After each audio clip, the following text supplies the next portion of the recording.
I'd just like to say welcome to this sort of wonderful occasion, actually. I mean, a chance for me and Rita McLean to talk together with you. I mean, there's an awful lot that we don't know about each other, I think. It's true to say. Yes. In fact, for the half hour before we started this evening, I mean, we were exclaiming, oh really, that's really interesting, about your background and how you arrived, in this such an important, but such an interesting role within cultural life in Birmingham. And then, of course, there's Ikon, and where Ikon has been, over the last 45 years or so. And the two institutions have been really interestingly intertwined, and we still haven't really kind of got to the bottom of it yet, I think. And some of that, I think, will come out of the conversation this evening. The other thing to say too, for me personally, it's really satisfying, and I can't tell you how much I appreciate the chance to talk to someone else who is running a cultural institution predominantly concerned with visual arts in the city. I've had the privilege to speak with Simon Chapman in this season. Also, not that long ago, Richard Verdi, who was the director of the Barber Institute until recently. Next week it's with Stephen Snoddy. And this is our last year of these are a few of our favourite things. And I'm sort of doing a quick kind of roundup of counterparts in other cultural institutions, trying to get as many good ideas from you as I can before we finish. Now, the first image in your visual arts equivalent of Desert Island Discs is a highly amusing one and a very telling one. And Rita, I'd love you to tell us why this was the first image that occurred to you. Well, it is a sculpture that I really like, but actually, when I was asked to select 8 favourite things, I kind of thought, what shall I choose? And you see the resemblance, it's quite stunning. But there's not so much hair on top. But as I confessed to Jonathan when we had a little conversation, it was kind of my introductory image. I was trying to sneak an extra one in, and I was putting this first to just kind of illustrate, well, this is a really hard thing to do, to be asked to choose 8 favourite things from everywhere. I was thinking, from across the whole world. How do I draw some lines around it? And so I think as I subsequently refined, I kind of thought, well, I'll go with the works that I like that are in Birmingham Museum collections. And I think probably some of the things I've chosen just illustrate the breadth of the collections. And this is a sculptural carving from British Columbia, and we're not quite sure of what it was for. Probably to decorate a building. It's kind of one of those areas where renowned for totem pole carvings, and it's probably a piece that might have decorated a house or sort of an outdoor area. But it's just a wonderful kind of expression on the. It is, but I rather like it. I mean, I like the fact that on the one hand, it is one of your favourite things. Yes. And on the other hand, there's a reflection of Rita McLean in there, and I want to pursue that. The other thing too that struck me, and you just had a hint of what's coming next, because I accidentally clicked the sequence on. But it is telling, actually, that there is not much painting here. There are a lot of artifacts in your selection. Yes. And it would be interesting for me to know what was your, when you got over the, oh my God, I've got to do this in 8 images, what your guiding principle was. I I think for me it was, I guess, things that I found very visually pleasing, aesthetically pleasing, things that I've also had a kind of personal connection with, and things that I think have got an interesting story to tell. So quite a range of different things. I do like paintings, work on canvas, work on paper. I have to keep on telling people that too, actually. But Ikon, when I got to the end and I sifted out, and I had things like that. I had this long list. I just sifted those out for some reason. By the time I got down to my 8. Well, it's the kind of telling artifacts. I mean, and I think that's what's going to impress you as we go through the sequence. That reminds me to some extent of Neil McGregor's History of the World in 100 Objects. I don't know whether any of you heard that. I mean, it's a fascinating radio series. I mean, were you a fan of that? Yes. And he had this not as daunting a prospect of having to condense. 100. You didn't give me 100. Well, actually, that's an idea for another series, isn't it? I mean, it would take a long time, but we'll sort of think about that. But there is this, there is the idea that these objects, to some extent, are relics of a zeitgeist somehow, and they're kind of telling us, how human beings are and how they relate, how they make sense of the world. Yes. And the human being who's sitting on stage with me right now is you, and and how you've sort of arrived at this sort of moment and are sort of dealing and doing what you do. Your background is very much sort of concerned not so much with fine arts, I think, but more to do with historical objects. I mean, can we talk a little bit about that, because it's a good introduction, in fact, to the next image. Well, this is an image of Matthew Bolton, and it's a medal produced at the Soho Mint, and it was about Matthew Bolton making a statement about the Soho Mint. When I joined the museum service in Birmingham, I came to work on the Soho House Museum project and worked on the development, restoration of the house and interpretation of who was Matthew Bolton, why was his house important, what did he do? Well, he was a really significant and important manufacturer in the 18th century, and he developed a site at Soho in Handsworth. He was a metal worker, silversmith, he produced ormolu, he is probably best known for his partnership with James Watt and the development of the steam engine. But he was a person with very wide-ranging interests. So when I came to work on Soho, I was suddenly faced with having to find out about science, technology, applied art, 18th century furniture, 18th century architecture. So it was a hugely interesting and fascinating project to work on. And I think the thing about Matthew Bolton, he was a man that wrote lists. Oh, is that right? Yes. There is a huge archive related to Soho and Bolton in the City Archives, and it tells you the story of who Bolton was, how he developed the Soho manufactory and the estate, and all of that. And literally, it was wonderful, because when we were restoring the house, trying to understand what he was doing, it was all written down in the archives. And why I chose the medal was because that was his favourite area. That was the thing that he was most proud of. He developed the first steam-powered mint in the world. He pushed steam engines, minting technology forward, and he produced this medal because there was an employee that worked for him that claimed that he was the one that had made some of these improvements. And this is Bolton saying, no, you weren't. It was me.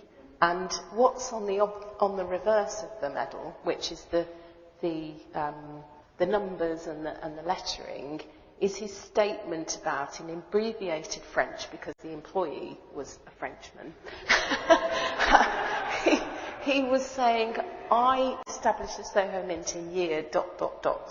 and this is the speed by which you can mint coins. And it's kind of setting it all out, and it's absolutely fascinating to actually look at. And I think with, my friends and family laugh at my interest in numismatics. I have to tell you, that's true, isn't it? They think I'm very sad in liking coins and medals. But actually, some of the coins and medals that came out of the Soho manufactory are exquisite works of art in miniature. And I could have you would have been bored, but I could have populated this whole eight images of coins and medals. Yeah, 80 probably. But it is fascinating about how they were made, the advances that Bolton was responsible for in terms of coins and metal making. He was interested in precision and, advancements, and just wanted to kind of make the perfect coin, the perfect medal. And he wanted to shout about it as well. It's such an intense object, isn't it? Yes. A medal and a coin. Coins generally, yes. I suppose. Yes. And then what they're symbolic of, and the use as currency, etc. Yes, and what they're depicting, because they can depict historical events, and it's very, very interesting. The other thing too, of course, is what point in history this occurred. This is the Industrial Revolution just starting to sort of get going. It happened here. Yes. And then how international impact was. Yes. I'd intended, as you know, to show a picture of the Soho site, which didn't quite happen, but the technology for me didn't work. But it was such an important site and had a global reach, and I think Bolton is still less well known than, for instance, James Watt. But Bolton was certainly as important as Watt. He's just not as well known now. But what about, and there's you working there with 1990? Yes. And to some extent it was you sort of coming home again to Birmingham, wasn't it? Because you were originally born in Birmingham. Yes. And did it feel like that? And then you came to Birmingham, and actually, one way or another, in one position or another, you stayed in this city. Yes. Well, I didn't really plan to particularly come back to Birmingham. I was working in a museum service in outer London. But I think when I saw the job advertised, it really sounded very interesting. And I guess I took a bit of a risk, because it was a 2-year project that I was coming to do. But I thought, well, I'll have to do something drastically wrong, I think, to not get a permanent job at the end of it, because it was the job to restore Soho House and develop it as a museum, and it had initial funding, and it was a temporary post, and I thought, well, they probably want somebody to run it when, at the end of the day, I might be in with very a chance. Strategic of you. So I came, and I think after about the first week or first 2 weeks, they said, "Oh, sorry," because it was a funding squeeze at the time. Sorry, the capital funding has gone to do this project, and I thought, oh dear, I'd moved my family and everything here. But actually, it was a relief that you had time to really research and develop things properly, whereas if you'd just been sort of expected to do the research and open this building within 2 years, I think it would have been impossible to do. There was so much. When did it open? It opened in '95, so it ended up being a 5-year project. Right. Because we had to spend a lot of time getting the money back, getting capital funding, applying for funding, fundraising, as well as doing the research about, well, what it is, what is it we want to say about Soho House? What's the story we want to interpret? So it did give a proper chance to do a lot of the sort of research work. And it was a big scheme because it was understanding the architecture of the house, what it had looked like originally, how it had been furnished, Bolton's network, and so there was a lot to really look into to make proper sense of what we wanted to say if it was going to open as a museum. Mm-hmm, mm-hmm. Okay, the next one. Now this is actually, in contradistinction to the first image that we saw. There was their very anxious face, but this is serene and calm. Yes. Do you ever have moments like this? In fact, somebody tonight when we were sitting outside said, "It's amazing, Rita, how you do so many things." Do you have a secret? Meditation? No, I don't do that. No. Well, I think I feel quite serene and calm when I look at objects like this, and I think that's probably partly why I've chosen it, because I think it is such a stunning object. I think I've chosen it because, again, I admire the technology that's gone into the making of it, because it's a very early sculptural piece from India. It was discovered in the 19th century when engineers were building a railway line in Bihar in northern India. Oh, it's from there. Okay. And I don't know all of the full story behind it, but it came to Birmingham because one of the manufacturers in Birmingham that supplied parts for the construction of the railway somehow got involved and paid for it to be shipped back to Birmingham. And it was one of the first items that entered the Museum and Art Gallery collection in about 1864. So this is ahead of the Museum and Art Gallery being built. So this is the time when there are people in Birmingham agitating to develop and establish a museum for the town, because they felt that a place like Birmingham needed a cultural institution like a museum and art gallery, and there was quite a strong feeling from Birmingham industrialists and manufacturers that they needed to provide the people working in industry, in manufacturing industries, with examples of very high quality examples of design work and metalworking in particular, because that was what Birmingham was doing. So that was a very strong emphasis on the early collections that came into the Museum and Art Gallery. So it has very strong metalwork collections. I mean, there's a very strong interest in craftsmanship Yes. generally, isn't there? Yes. You can sort of feel it in Birmingham too. I mean, the strong emphasis on the pre-Raphaelites, Yes. in the painterly Yes. side of things. Yeah. Sort of demonstrates that as well. The other thing too is the international dimension of your selection. But then, we were talking before about the Industrial Revolution and railways sort of cutting across India, discoveries of this kind of stuff, and then kind of being brought back home. The museum collection and this sort of distillation of it is very much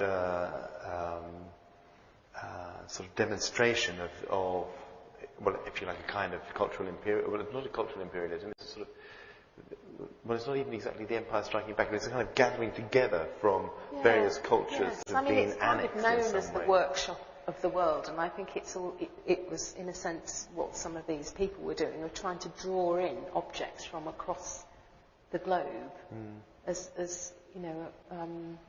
I said, in part a way of instructing and educating people, but I'm sure there was an element of, we want to be a museum that can boast a collection of worldwide objects. I'm sure that there will have been that element to it as well. And now relating to your own life, I mean, your mother is from Birmingham and your father Sierra Leone. Yes. So how did that international connection occur? A lot of people in the 1950s. Like my father from West Sierra Leone came to the UK to get an education, and mainly people from Sierra Leone didn't intend to stay. They would come for an education and go back. So, but he came to Birmingham, is that right? Yes. And then met a woman from Birmingham, and then there was you. Yes. It's so simple. My brother came first.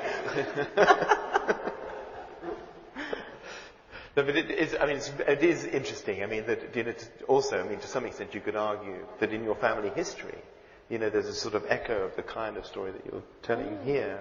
That there is this kind of sort of movement outward, sort of imperialistic impulse, and then there's a kind of a return, and then there is, the most incredible cultural diversity that exists in the city. And one of the things that makes it one of the most interesting places that I've ever lived in, I have to say.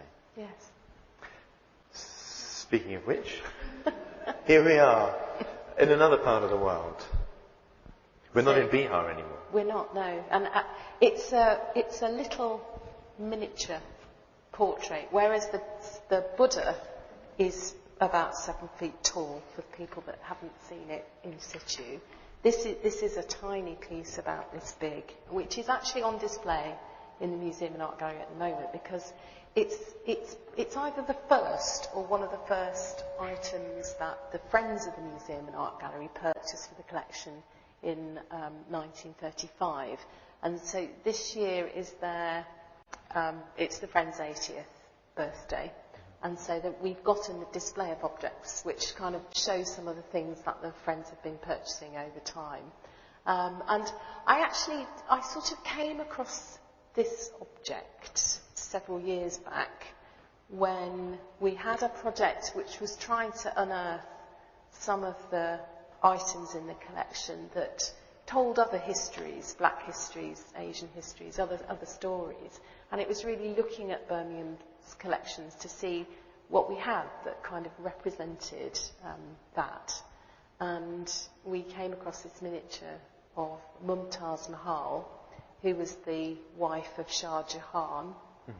And it's probably painted, it's probably a European miniature, I think more likely 19th century, whereas she's obviously much earlier than that.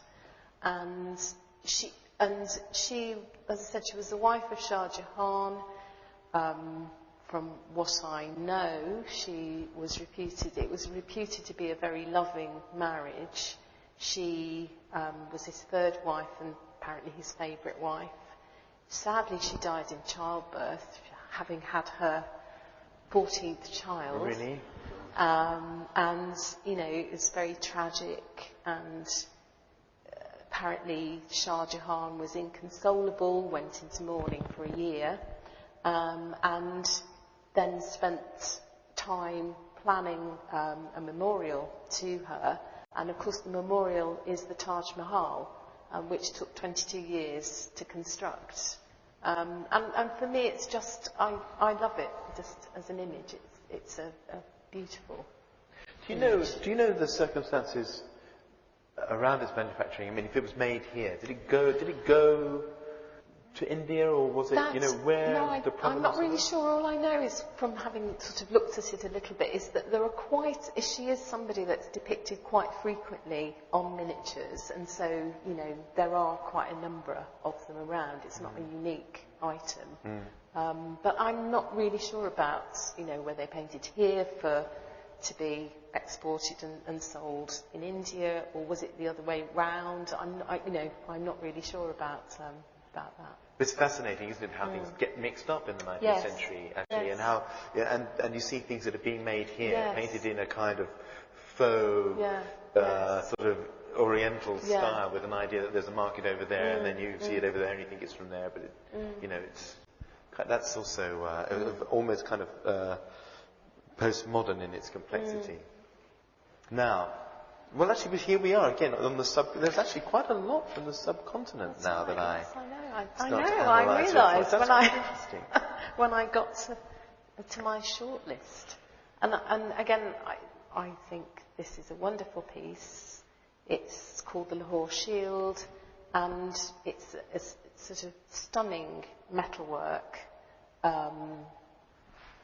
It just appeals to me. Again, I think it's the technology and I guess the artistry that has gone into creating this.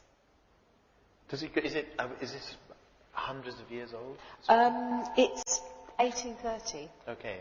So it's not hundreds of years, but... and a ceremonial shield, probably, rather than I would think it's, but I'm not an expert in this area, but it looks like quite a ceremonial piece. It actually depicts the great Sikh leader, Maharaja Ranjit Singh, his two sons and generals. Right. And he was, as I understand it, key to unifying the Sikh clans at that time. And I think it's kind of, it's obviously a celebration of him. With this interest in this part of the world, India, Pakistan, etc., are you travelling there very much? I mean, have you? No. No. Have you ever been? No. Have you not? No. Ah, well, you should, shouldn't you? I wish. I'll go on a research trip. I was going to say, there should be a local authority grant, don't you think? Oh, I don't think so, not these days. That huge local authority travel grant fund that they won't let us catch a bus at the moment. I know, these are such straitened circumstances, but it's wonderful that in the museum you have these objects that to some extent can transport people. Yeah, I mean, again, it was purchased in the early days, early 19th century, I think, as an example of fine quality metalwork. And obviously it's been in the collection since 1895. What about travel generally? I mean, I know that you're on Rita is on, not with one of these local authority travel grants. No, I'm paying myself. But surely you're going to Australia. Yeah. I mean, do you like travelling very much? Yes, I do, yes. Yeah. And a favourite part of the world? The Sierra Leone connection, for example, do you ever find yourself going back there? No, I haven't done yet. Mm-hmm. I travelled mainly in Europe. I like going to France in particular, and I like visiting Corsica. Well, European studies is what you studied. I did, in fact. yes. Yeah. This is a little known fact. You'll be impressed by my research. He learnt that 5 minutes earlier. University of East Anglia, I believe. You were there, weren't you? I was there. European studies, 70s? Yes. Yeah. And, what was it actually? I mean, you could have, there you are, you're leaving school and you're about to embark on, higher education and, all things in the world. You could psychology, art history. But it was European studies, that was your thing?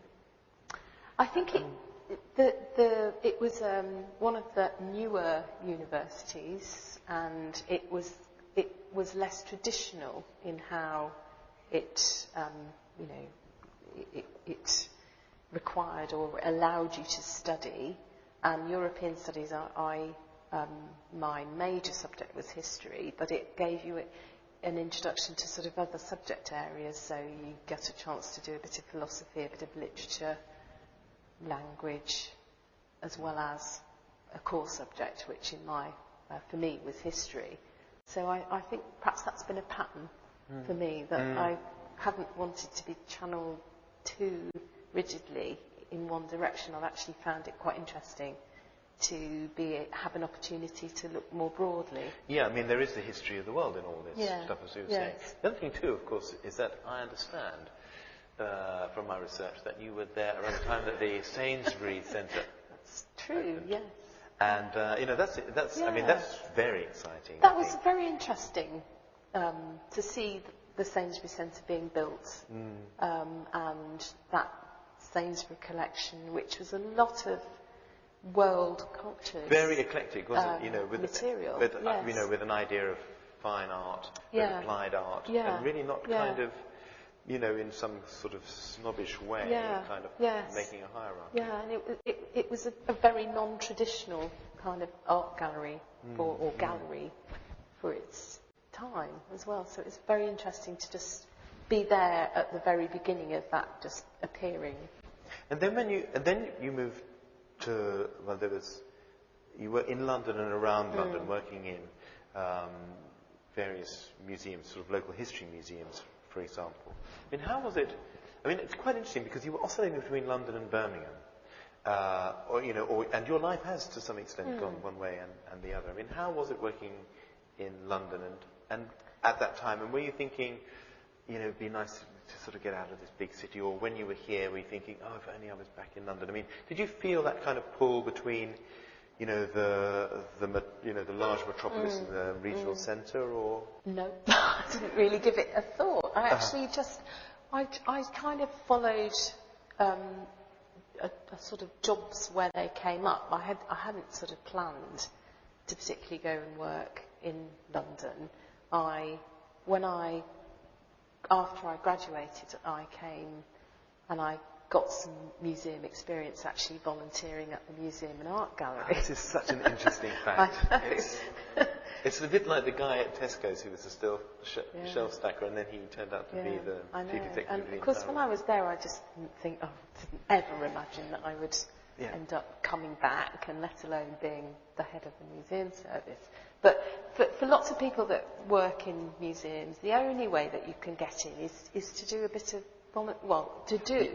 some voluntary work, because you have to get some experience somewhere, and nobody's going to sort of necessarily pay you initially. So lots of people start in a museum's career doing voluntary work. So I worked in what was then the local history department, and so I worked with some of, not the things I've shown, but I worked with the local history collections, the button collections, and all sorts of products of the jewellery corps. Yes. And then from there, I got a job at Ironbridge Museum. It was when they were developing the Museum of Iron and expanding the site and expanding Coalport. And so I got further experience, and that was very interesting. Well, yes, that. I mean, such a. Well, it relates very interestingly to the medal that you're showing. Yes, very interesting, obviously, Industrial Revolution, Ironbridge Gorge and the industry developing there, and it's fascinating to work there. And then it was from there I went to work in the southeast, because a job came up and they appointed me, so I went. And when you did come back to Birmingham, I mean, I've asked that question before, but when you did come back, I mean, did you have family? I know that your parents died when you were young, but was there still some family kind of waiting for you? No, not really, no. I'm trying to think when my brother was at that stage. The aforementioned brother? Yeah, no, it was really moving back, because, as I said, I saw this job and I thought, that sounds interesting. Yeah. And I've kind of been here. No, it's really, the idea of you kind of stumbling across sort of index cards that you'd written as a volunteer. Now as a director looking at, who wrote this? Oh, I did. It's very strange. Now some of the people was picked when I came back. Some of the staff that had been there when I was. No, really? Were there. People at the museum after all those years. But there is. I mean, there are people at the museum who remember how Ikon was when it was kind of starting. It was such a sort of valuable memory.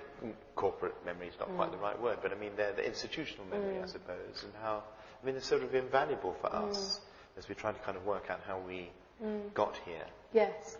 Actually. Yeah.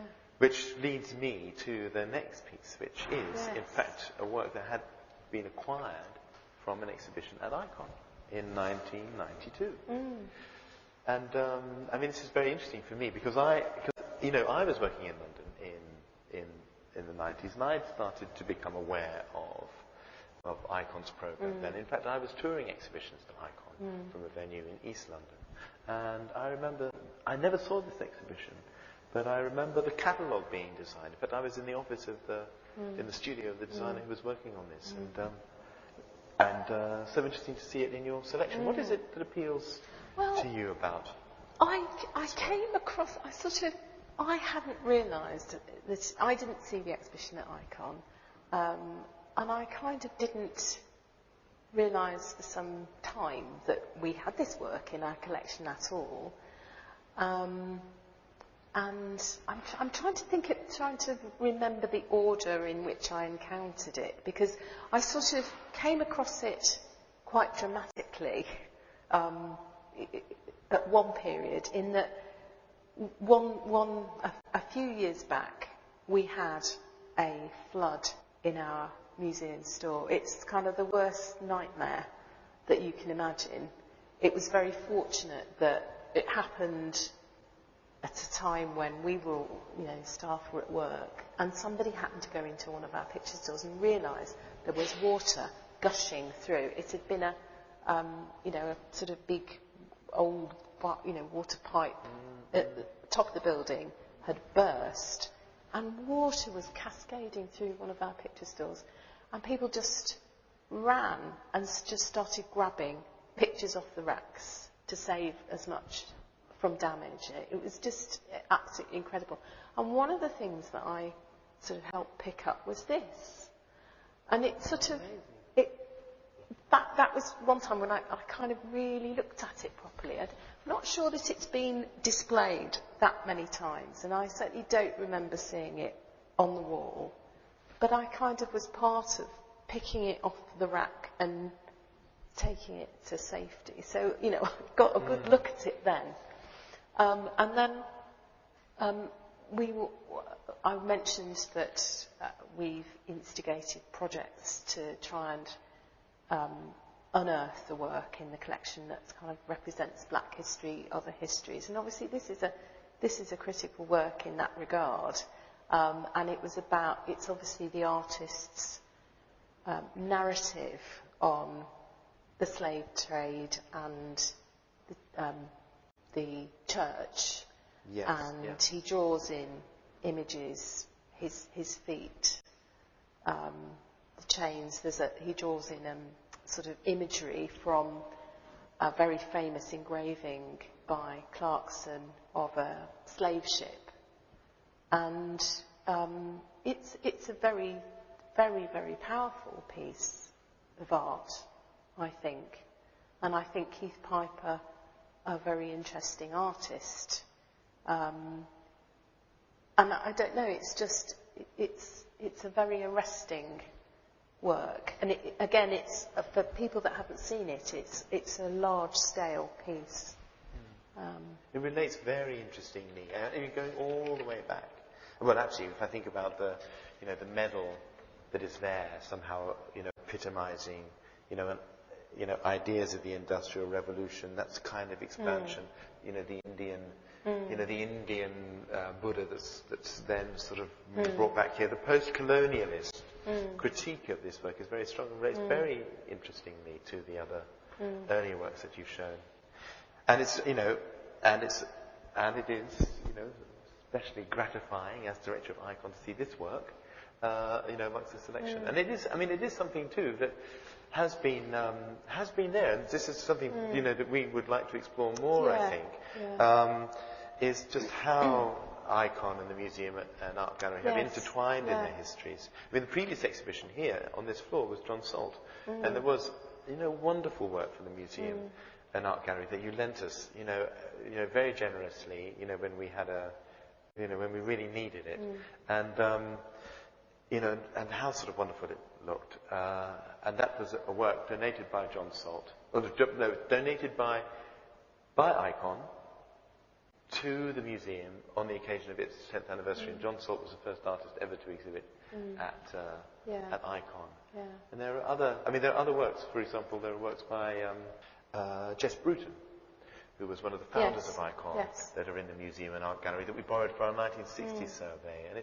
And so we don't have a collection, and it's sort of wonderful that there is a repository of things nearby that have such relevance for us. And it's a very strong argument for, well, that I'm very keen on museums, sort of likewise, and very strong argument, I think, for sort of not civic pride in a chauvinistic sense, but for a city and a community to feel good about itself, that it has a museum and places to go where they can contemplate objects that are to some extent, sort of relics of times that they've been through. And also that you feel a sense of ownership. Yes. As well. So thanks. On behalf of Ikon, I just say thanks to you on behalf of the Museum Art Gallery. Now I don't think Ikon has ever shown the work of Anna Maria Pachenko. But I'm not sure. Yes. And we must do some more research. Because there was an exhibition in the Gas Hall of her work, which I think may have stimulated the acquisition of this piece. Which was about 10 years ago. Yes. Is that right? Yeah. I think so, yeah. Now, she is an artist. Where does she hail from? Brazil. Right. And I mean, I don't know, it's just, again, it's a stunning piece. And I like it, I think, because of its scale.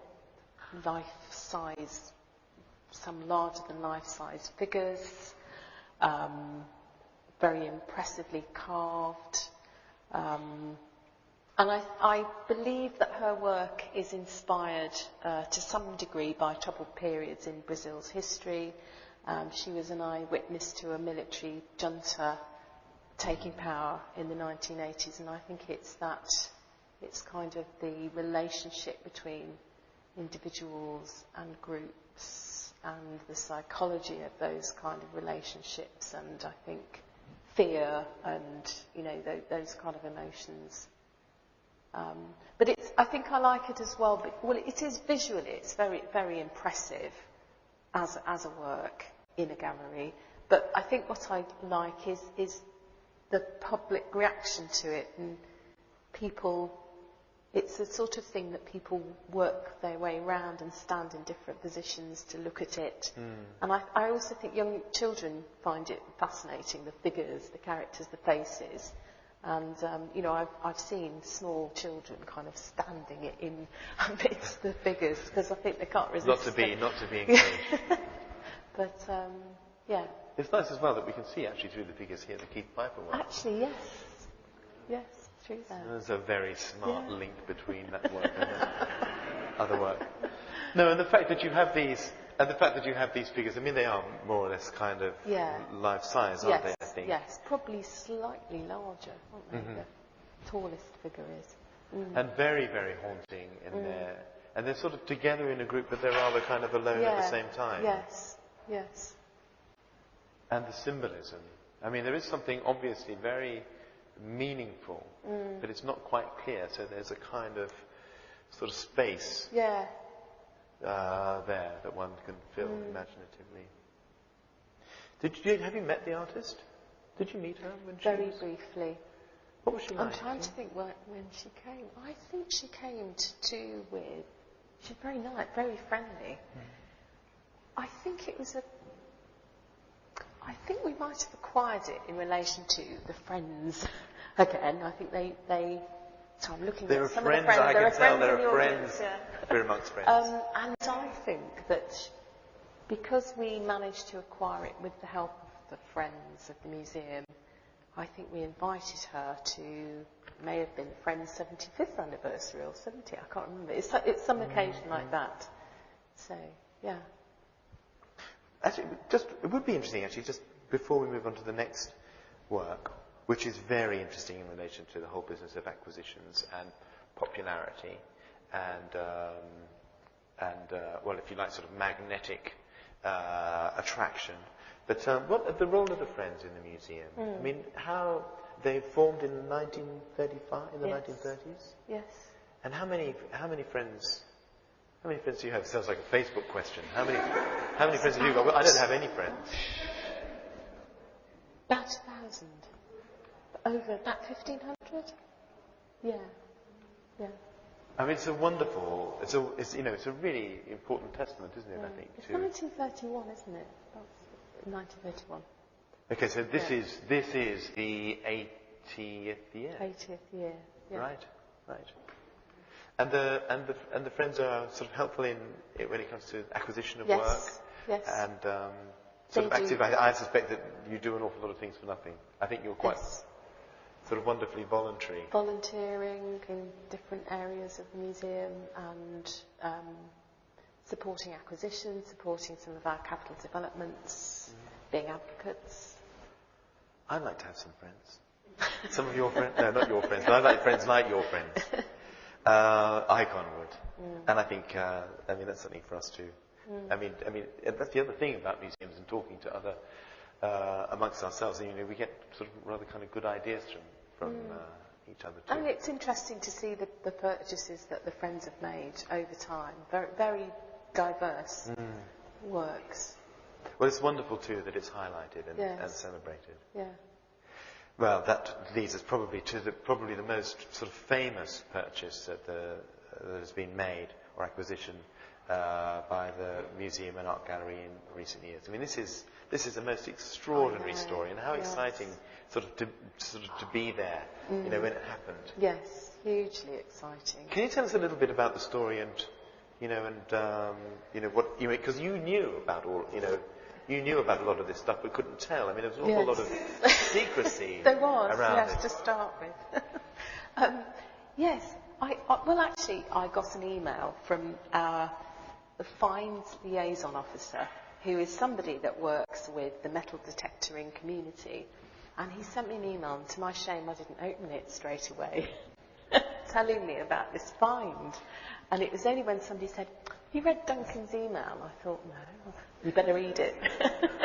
And he was reporting to us that he'd been contacted by a metal detectorist in South Staffordshire who had said, he'd found this really, what looked like very interesting gold cache of material. He thought it might be Anglo-Saxon gold. And Duncan thought, well, maybe. And he went and had a look at the things and just thought, as soon as you see it, you just think, wow, this is absolutely stunning. And so we had to keep it very quiet because the archaeological site was very vulnerable. And so there was a very quick and rapid archaeological excavation to make sure we got all the items out of the ground, transported to the Museum and Art Gallery for safekeeping and listing and sorting, because it was obvious this was likely to be declared treasure. So it has to kind of go through that whole process of going for assessment at the coroner's court. Well, probably most of you know it's the largest hoard of Anglo-Saxon gold that's ever been found. The quality is superb. I start with metal and I end with metal. Yes, somehow. it's really amazing. But it is absolutely amazing quality. Dates from 7th century, a huge array, mostly martial material, mostly military, fittings from swords, daggers, shields. There are a few Christian crosses in there. And there are lots of things that we don't know what they are, like the little seahorse, which is about that big. And I think it's the intricacy of the decoration on these pieces. It's stunning to think how is it put together, how is it crafted, who made it, where did the materials originate from. These are all the sort of questions that we're trying to find the answers to. Who did it belong to? It's a hoard of over 3,000 pieces. But as I said, it's the most stunning quality. And we're so lucky to have kind of unearthed it and to be part of having acquired it with our colleagues in Stoke Museums who've kind of acquired it on a 50-50 basis. Yeah. And how long did you have to keep it a secret? The first pieces, I think, were found in early July, and then I think that we announced it, I think it's September. I'm just imagining, meetings with you, I walk into a room and you were there, perhaps a meeting with others, and I say, "Hi, how are you?" And you say, "Fine." But underneath it all, you've got this. It's such an exciting piece of information. So you must have been bursting. It was just so exciting. One of the people that we confided in, Leslie Webster, who's she's an Anglo-Saxon expert, and she's an honorary sort of now curator worked at the British Museum for many years. And we brought her in, and we worked closely with the British Museum at an early stage, because obviously we did need experts to kind of verify what it was that we had and to begin to sort of understand what we had. And Leslie came and she saw, she was blown away by it. And she had to go to a symposium of Anglo-Saxon experts, and she wasn't allowed to tell them anything. And of course, when they found out, they were all furious. Why didn't you tell us? Well, this probably is the most remarkable. There's the most remarkable story behind this, and when you look at the queues, snaking through the gallery, and the amazing press that was received. I mean, probably is the most sort of famous, popular piece in the collection now. But can I ask you that really irritating desert island disc question? When they get to the end and they say, well, which one would you take? Which one, if you had to take one with you to the desert island out of this? And I wonder, in fact, if you would say, my favourite work, in the thing that I would take with me, I mean, there's not a flood, there's a fire, and there's one thing you've got to take out of the building. Which one would it be? Would it be one of these? Or is there something else that you haven't told us about? Some other piece of information you've got that you can't... Don't tell us there's a huge Danish hoard that... No, I couldn't cope. Well, I'm sorry, but I would take the Matthew Bolton medal, because it may not be the most beautiful piece that I think I've shown you, or it exists, but actually it's the stories in it that fascinate me, and I could be thinking around all of the things I know about that, and I just think that's why I would choose that. Well, it seems to fit so sort of nicely. It's rather nice to kind of end sort of back at the beginning again, too. And we have, in fact, are you happy to answer questions? Yes. Because I suspect that there may be some in the audience. We've got about 5 minutes or so. So would anybody like to take my place as interrogator?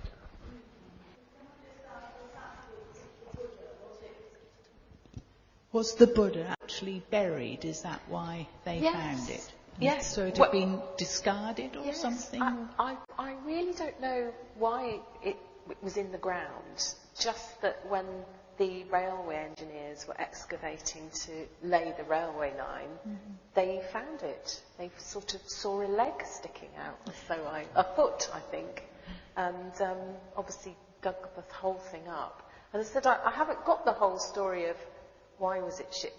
You can sort of guess some of it, because obviously it's such a stunning piece that it ended up getting shipped back to Birmingham. It's appropriated, probably. It's this whole thing of burial is fascinating, isn't it? Actually, when we talk about Staffordshire Hoard, I mean, why was that buried?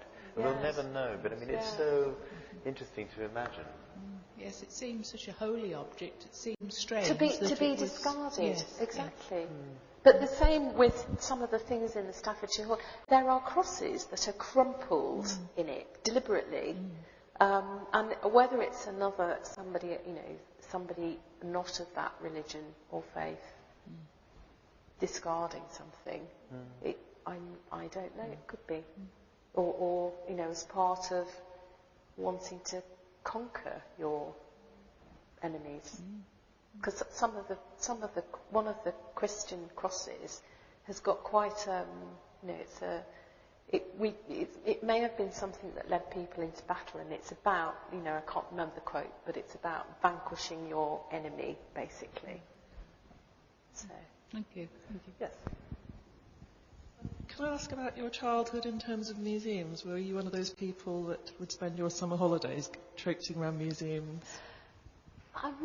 I don't remember traipsing around museums as much, but I remember being taken to historic houses as a child, and particularly by my grandparents. We were always going to historic buildings. That's my memory.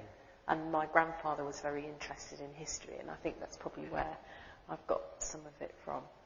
Don't actually remember coming to the museum and art gallery, I have to say, as a child. No, because everybody's got these memories of the dinosaur and the this and the that, and I don't remember the dinosaur. wonderful. Well, I saw it as an adult, but... But that's interesting. I know a child of parents who are similarly kind of obsessed with historic houses. And the first words that child spoke were, "Old house, go in." Strange, isn't it? There's a question.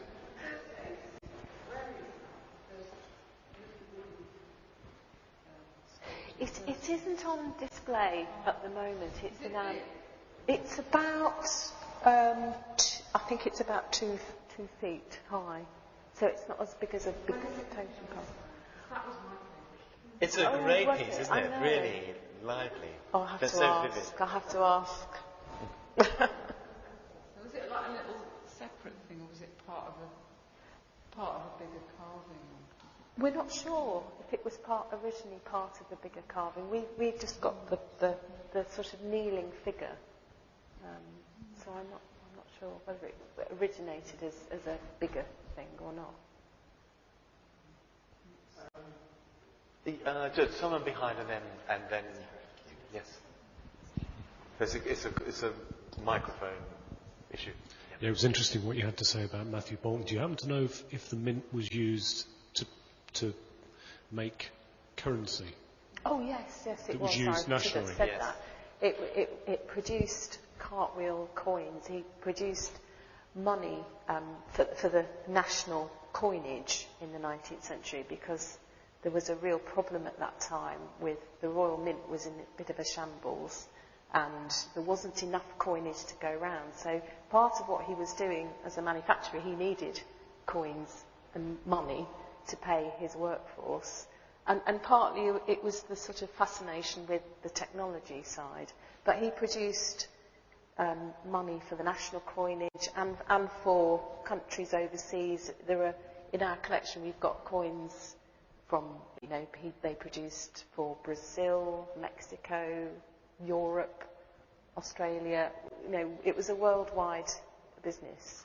And they produced token coinage as well. So it was a very important site for minting. And then over here. Okay, do you want to ask? Is that what you were going to ask? Oh, okay. Soho House. Yes. I've been to Soho House.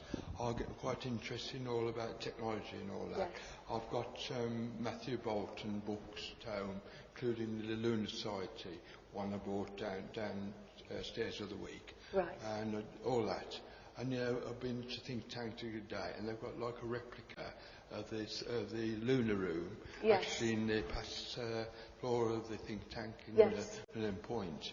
I'm just interested whether you're going to develop Soho House anymore, restore any more that you've done already. We are looking at that at the moment, Right. but like everybody else, it's whether we got the funding to do it. But there are further ideas that we would like to develop there. One of the things that we'd like to do is we acquired a pair of sphinxes that were in Matthew Bolton's garden at one time. It was amazing how we managed to track them down and acquired them. They're on display in the Industrial Gallery at the moment, in the Museum and Art Gallery, but the intention is we'd love to take them back to Soho House because that's where they came from. He was very interested in his landscaped garden and spent a lot of time not just developing the house but developing the manufacture, but also the whole landscape. And these were commissioned to ornament the grounds. So they're documented in the archives, so it's quite fascinating. So that's something that we would like to do. All right, because I'm quite interested in all that type of thing, because with the Lunar Society that met at Soho House, of course that's where they developed the idea, found out about oxygen, Yes, to separate that's right. oxygen from the anatomy, Yes. Electricity, Yes. and also things like the what's it called, to do with the foxglove, to do Yes, with the digitalis, yes. digitalis, yeah, that type of thing. So I'm interested in all that, basically. Thank you much. Thank Thank you. you. Thank you much.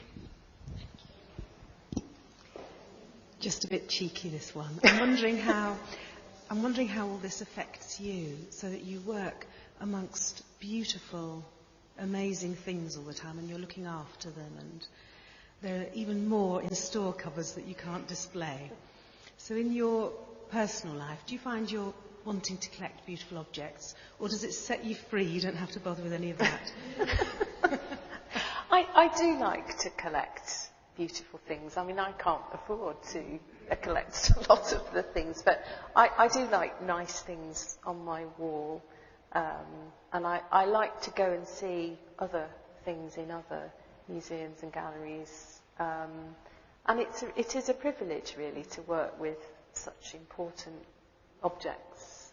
I mean, I often think I don't have enough. So it's nice to sit and think about them and be asked to do something like this, because I feel I hurtle through the galleries, not looking at what's on the walls sometimes, and it's those occasions when you're asked to speak about things, or you're showing somebody round, that you really do appreciate what we have. That's such a good question, and it was a question, I wish I'd have asked, and it's a great question on which to end.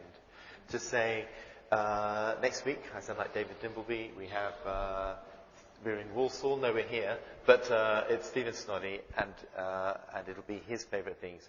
But to wrap up and say thank you very much for coming in, for asking such great questions, but above all, thanks to Rita McLean for being so engaging. Thank you.